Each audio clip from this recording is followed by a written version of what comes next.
Bagian 3. Angkasa mendesah membaca berulang kali laporan dari timnya divisi pemasaran tentang banyaknya anggaran yang harus dikeluarkan untuk membuat beberapa resort milik perusahaan menjadi daya tarik utama calon customer. Ada biaya iklan yang amat membengkak, namun sisi baiknya resort milik perusahaan akan lebih dikenal banyak orang. Hampir 30 menit Angkasa mencermati kertas yang ada dalam genggamannya. Pandangannya teralihkan ketika mendengar suara ketukan dari luar ruang kerjanya. Masuk. Angkasa kembali menekuni deretan abjad dan angka yang berbaris rapi di hadapannya. Ketika tersadar jika orang yang masuk ke ruangannya masih terdiam, berdiri menunggunya. "Kamu?" tanya Angkasa seraya menautkan kedua alisnya. "Ngapain kesini?" "Aku kangen sama kamu. Kita makan di luar yuk." "Tapi aku belum menyelesaikan kerjaanku, Gi. Nanti papa kamu marah. 1 jam lagi laporan ini akan dibahas dalam meeting."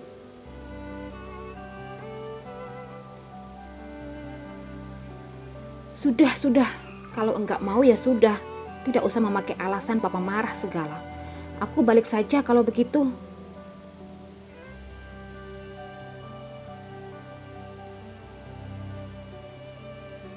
Inggi memutar badannya meninggalkan Angkasa yang masih duduk mematung, sebal karena gagal berduaan dengan lelakinya. Inggi tersenyum simpul. Angkasa saat ini memang masih bukan miliknya, tapi sebentar lagi lelaki itu akan menjadi miliknya. "Sayang," Angkasa berlari mengejar Inggi yang hendak memutar penuh pintu. "Ayo kita makan. Kerjaanku sepertinya sudah tinggal finishing aja. Kamu mau kita makan di mana?" Angkasa berniat mengecup bibir Inggi sebentar, meminta maaf lewat ciuman.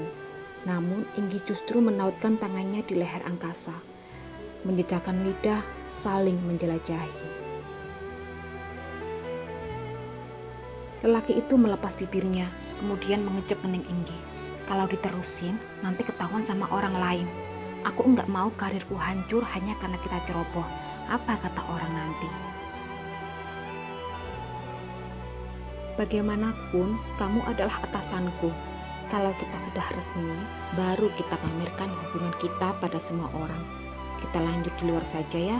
Angkasa mencoba bernegosiasi dengan Inggi. "Kapan kamu ngeresmiin aku? Nunggu kamu menduda dulu." Inggi memutar bola matanya, bosan dengan janji Angkasa.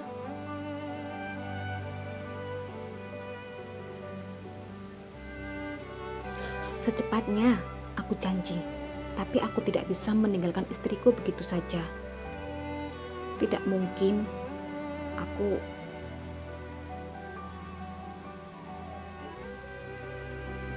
Aku tahu, aku ngerti. Jadi yang kedua pun aku mau. Asal aku bisa memilikimu juga. Toh waktu kita lebih banyak daripada waktumu bersamanya. Lagi pula, selama 3 tahun kalian menikah, belum juga kamu punya keturunan dari dia. Dasar wanita mandul." Ya, kamu menang. Dia wanita yang tak bisa kuandalkan. Beda denganmu, sayang."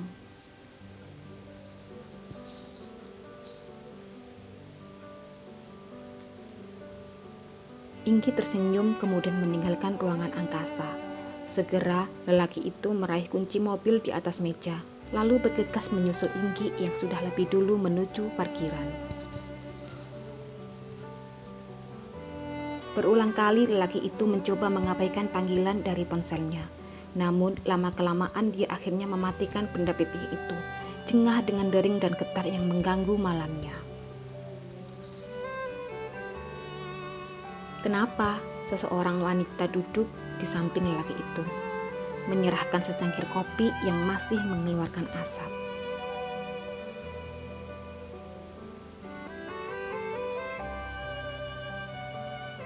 "Dia lagi," tetapnya kemudian.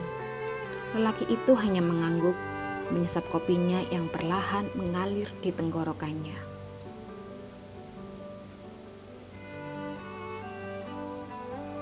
"Cepat atau lambat, dia juga bakalan tahu, Ang. Kenapa tidak sekalian saja kamu jujur padanya? Aku yakin dia yang akan meminta untuk berpisah darimu.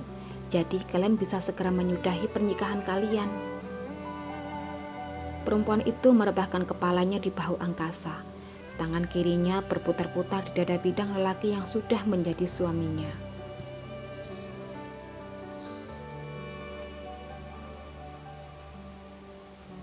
Ya, setahun yang lalu mereka menikah.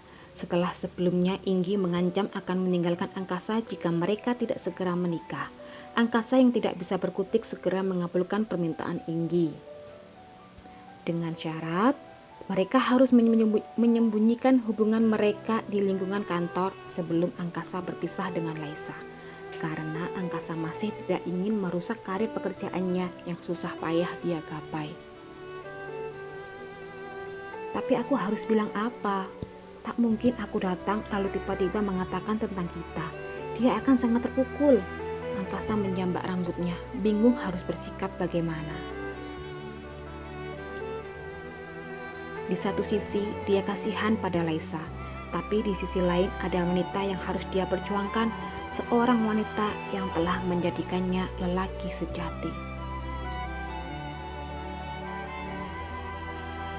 Inggi mengambil ponsel Angkasa, mengutak-atik sebentar, kemudian mendekatkan bibirnya ke telinga Angkasa. Lihat kamera, sayang.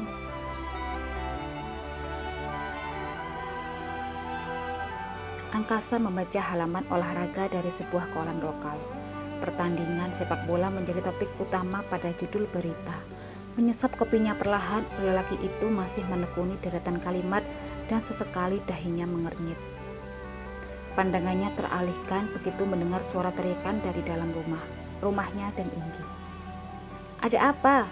Angkasa sedikit berlari menuju sumber suara. Di dalam kamar mereka, Inggi sedang duduk di atas tempat tidur seraya mengepalkan tangan di depan dada. Matanya terpejam, entah menahan sakit atau apa, Angkasa tak dapat menerkanya. Kamu kenapa, sayang? Ulang Angkasa lagi. Dia ikut duduk di samping Inggi, menunggu istrinya menjelaskan apa yang terjadi. Ini, Inggi menunjukkan bedah pipih bergaris 2 merah muda. Angkasa hanya menautkan alis, mengendikkan bahu. Inggi memutar kedua bola matanya. Aku hamil.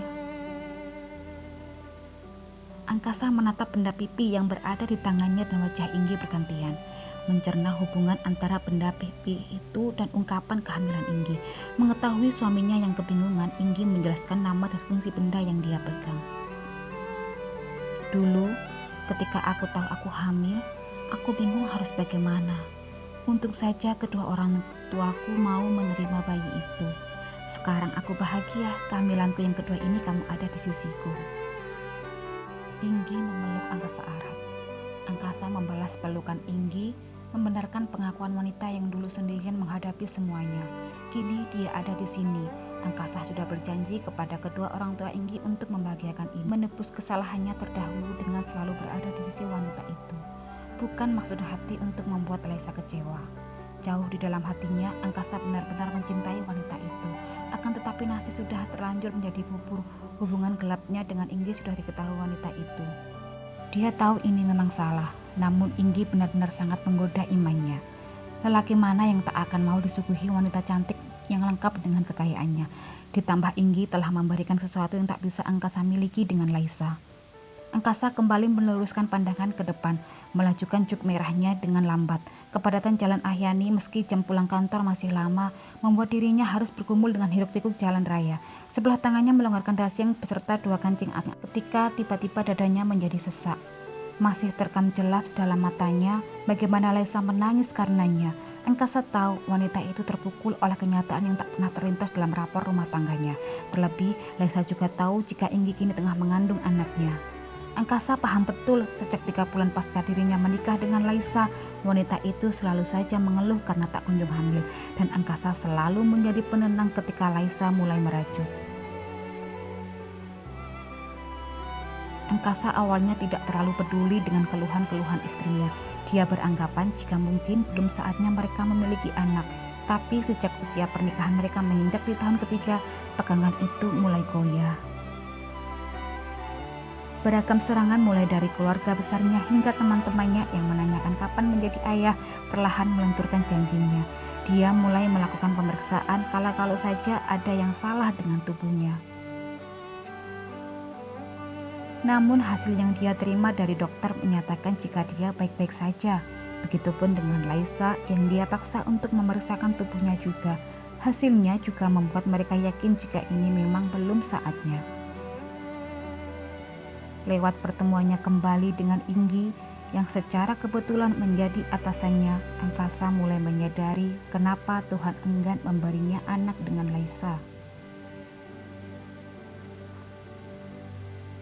Rupa-rupanya ini adalah cara Tuhan menghukumnya karena kesalahan masa lalunya. Bersambung.